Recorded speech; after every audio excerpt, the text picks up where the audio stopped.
Little girl freaks out when she heard a cracking sound coming from her old creepy doll. A poor janitor buys an old doll for her daughter at a flea market and hears a crackling sound as she hands it to her. What she discovers brings her to tears. "Oh, this one's lovely. Eve will love it," Pauline exclaimed as she stopped by a stall where a woman was selling toys. Pauline was a single mother to her 8-year-old daughter Eve and worked as a janitor. Her husband had died years ago due to cancer, and since then, she'd been raising Eve on her own. When Pauline saw the doll at the flea market, she knew it would be the best birthday present for Eve. Unfortunately, she didn't have enough money to buy anything expensive, so looking for something at the flea market was her best option.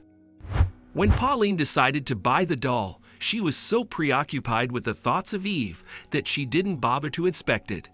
2 days later, when she gave it to Eve on her birthday, she heard a weird crackling sound coming from the doll.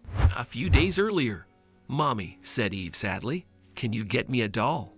"Honey," Pauline gently replied, "you know we're on a tight budget this month. Mommy will buy you one next month. That's a promise." "But Mommy," Eve's voice began to crack, "my birthday is in 2 days. Did you forget about it?" "Oh, no, sweetheart, not at all," Pauline said, but she had actually forgotten and felt terrible about it. "Are you still not going to get me a doll?" "I don't have any friends, Mommy. Nobody wants to be friends with me because we are poor. That doll can be my best friend." "Oh, honey," Pauline hugged Eve, "I will get you the doll. Promise. Don't be sad, Ock." Pauline knew the kids at Eve's school didn't treat her well because she wasn't as rich as them, but there wasn't much she could do about it. Children can be cruel at times. Present day.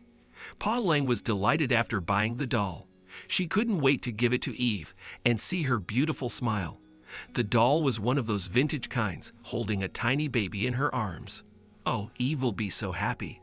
Pauline thought on her way back home. And Eve was. The little girl's joy knew no bounds when Pauline showed her the doll on her birthday. "Surprise! Mommy got the doll for Eve," Pauline exclaimed, holding the doll in her hands. "Can Mommy have a kiss for that? It's so pretty."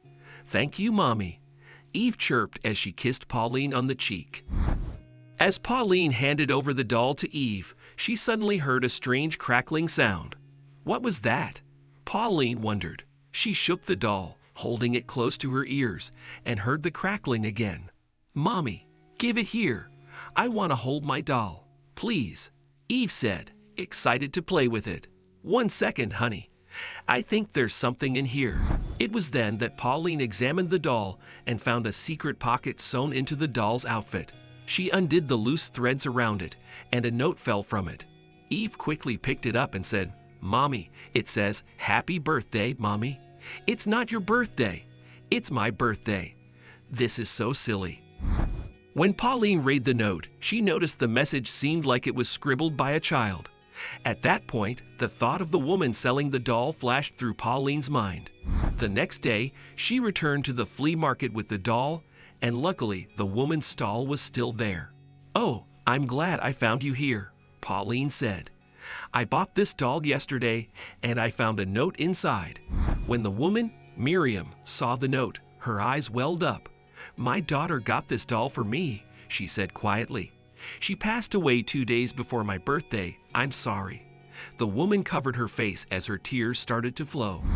"I'm really sorry for your loss," Pauline said apologetically. "I had no idea. I know I can't take away your pain, but if it helps, I can give you a hug." "Oh, thank you," Miriam said. Pauline gave her a warm hug, after which Miriam revealed her sad story, which brought tears to Pauline's eyes. "My little daughter was diagnosed with cancer," Miriam said. "We needed money for her chemotherapy. My husband and I work at a factory.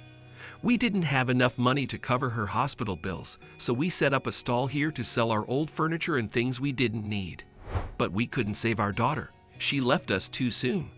We're selling her toys because every time I look at them, it just makes me sad. One night, when I held my baby girl's hand, she asked me to be happy. She had said, 'Mama, when I'm gone, please remember me with a smile.' So I decided to sell the toys.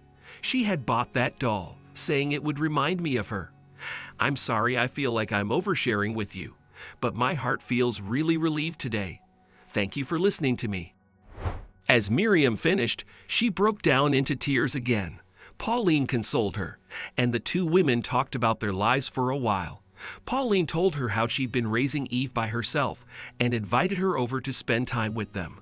"Eve will love to meet you," she said. "And thank you so much for the doll.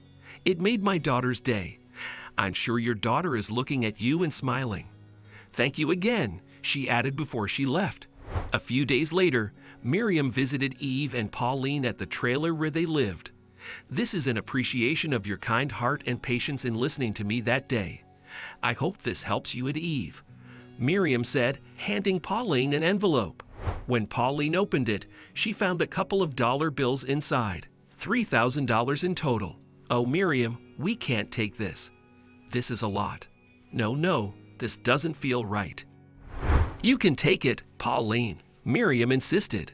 "A mother's heart knows how much it hurts when you can't do enough for your child. We made this by selling the toys. Please keep it.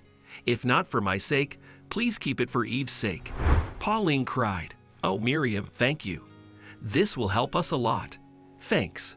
From then on, Miriam and Pauline became friends, and Miriam loved and spoiled Eve too much. But the best part was that Pauline and Eve's company helped Miriam heal and move on from her loss. What can we learn from this story? Help someone in need, and you'll never regret it. Pauline and Miriam helped each other in whatever way they could. That helped Miriam overcome her grief, and Pauline and Eve found someone who cherished their company. Sometimes, the cause of someone's smile is the source of another person's grief. Sadly, the doll which made Eve happy on her birthday was a reminder of Miriam's sad past.